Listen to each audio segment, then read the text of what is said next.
Digue'm, Joan. Sí, cap problema. Quan arribes a Monistrol, abans d'arribar a la part de la plaça de l'Abadia, allà hi ha una rotonda i demanes al control que et deixin passar, que vens pels drons. D'acord? Va, fins ara.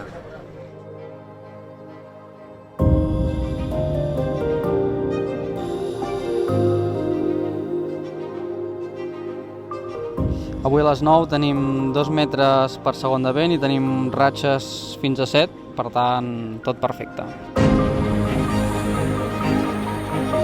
Jan, com anem per fer la prova de vol en 10 minuts? Sí, en 10 minuts podem sortir. Copiat.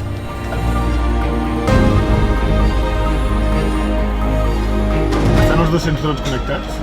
Sí, mira, estan aquí els 200 i està tots ahí per... Joan, tot ready?